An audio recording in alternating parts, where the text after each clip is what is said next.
नमस्कार। सोचिए एक ऐसी जगह के बारे में जहां पत्थर भविष्य बताते हैं और इतिहास कहानियों में घुल मिल जाता है। पश्चिमी भारत के पहाड़ों में एक ऐसी ही जगह है। तो चलिए आज हम हरिश्चंद्रगढ़ के रहस्यों को परत दर परत खोलते हैं। आज हम क्या क्या देखने वाले हैं। सबसे पहले बात होगी उन कहानियों की जो इस किले को इतना खास बनाती हैं। फिर हम समझेंगे कि ये जगह बनी कैसे, मतलब आग और पानी से इसका क्या नाता है। उसके बाद हम इसके पुराने इतिहास की गूंज सुनेंगे और हाँ, उस मशहूर भविष्यवाणी वाली गुफा के राज को भी जानेंगे। और आखिर में हम देखेंगे कि आज के जमाने में लोग इस शिखर तक कैसे पहुंचते हैं। देखिए, हर किले की अपनी कहानियां होती हैं, पर हरिश्चंद्रगढ़ की कहानी, उफ, ये कुछ अलग ही है।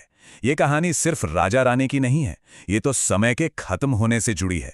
एक ऐसी भविष्यवाणी जो दुनिया के अंत की बात करती है। जरा एक मिनट के लिए सोचिए, क्या हो अगर कोई जगह, कोई पत्थर दुनिया के खत्म होने की उल्टी गिनती कर रहा हो। सुनने में अजीब लगता है ना, पर हरिश्चंद्रगढ़ के दिल में यही एक चौंकाने वाला सवाल छिपा है। और ये कोई नई बात नहीं है, ये मान्यता सदियों से चली आ रही है। कहते हैं कि एक गुफा के अंदर एक खंभा है, एक आखिरी खंभा, और जब ये गिरेगा तो हमारा ये जो युग है ना, कलयुग, वो खत्म हो जाएगा। और इसी भविष्यवाणी का घर है हरिश्चंद्रगढ़। जी हां, महाराष्ट्र का एक दूरदराज पहाड़ी किला, जहां पत्थर, आसमान और इतिहास सब मिलकर एक हो जाते हैं और इस अनोखी कहानी को जन्म देते हैं। अच्छा, ये कहानी तो ठीक है, पर इस कहानी के बनने से लाखों साल पहले प्रकृति ने यहां अपना कमाल दिखाया था। आग और पानी ने मिलकर इस जगह को, इस मंच को तैयार किया था। तो चलिए थोड़ा और पीछे चलते हैं और देखते हैं कि ये बना कैसे। तो बात ऐसी है कि ये पूरा इलाका लाखों साल पहले हुए ज्वालामुखी विस्फोटों की देन है। लावा बहता गया, परत दर परत जमता गया और उससे बनी ये विशाल सपाट चोटियों वाली चट्टानें, जिन्हें डेक्कन बेसाल्ट कहते हैं। और इसी चट्टान पर आज ये किला खड़ा है। इसकी ऊंचाई है करीब 1424 मीटर। पर मजे की बात यह है कि हरिश्चंद्रगढ़ कोई नुकीली चोटी नहीं है, बल्कि ये एक बहुत बड़ा फैला हुआ पठार है। मतलब आप इसे ऐसे समझ सकते हैं जैसे किसी पहाड़ के ऊपर एक बहुत बड़ी टेबल रखती हो, जिसे हजारों सालों से हवा और पानी ने तराशा है। अब यहाँ की सबसे गजब की चीज है कोंकण कड़ा। ये कोई सीधी साधी चट्टान नहीं है जी, ये तो एक बहुत बड़ी अंदर की तरफ घूमी हुई दीवार है। सोचिए, जैसे कोई बहुत बड़ा कटोरा हो और आप उसके किनारे पर खड़े हों। और ये ऐसा बना क्यों? इसकी वजह है डिफरेंशियल इरोजन। मतलब समय के साथ जो नरम चट्टानें थीं वो जल्दी घिस गईं और मजबूत वाली टिकी रहीं, जिससे ये अनोखा आकार बन गया। तो ये तो हो गई प्रकृति की बात, पर यह किला सिर्फ चट्टान तो है नहीं, इसे इंसानों ने बनाया था। लेकिन सवाल ये है कि किसने और क्यों? तो चलिए अब पलटते हैं इतिहास के पन्ने और देखते हैं इसके करीब 1500 साल पुराने इंसानी सफर को।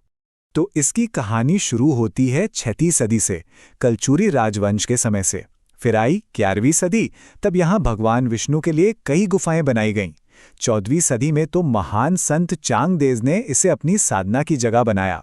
और आखिर में 1747 में ये किला मराठा साम्राज्य के हाथ में आ गया।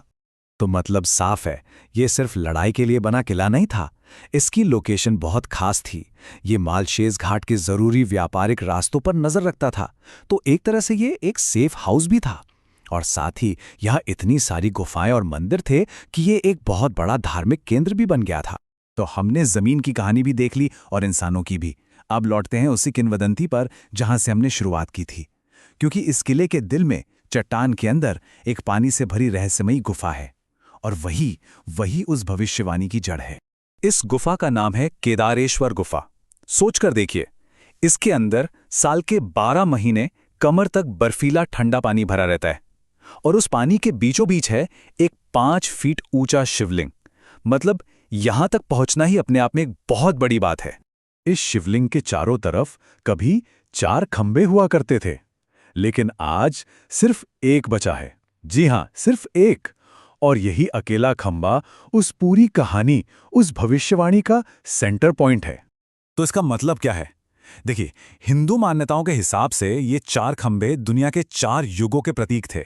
ऐसा माना जाता है कि 3 खंबे पहले ही टूट चुके हैं, जो सतयुग, त्रेतायुग और द्वापर युग के खत्म होने का संकेत हैं। और ये जो आखिरी खंबा खड़ा है, वो हमारे आज के युग यानी कलयुग का प्रतीक है। सदियों से लोग इस किले पर आते रहे हैं, चाहे वो भक्ति के लिए हो या सुरक्षा के लिए।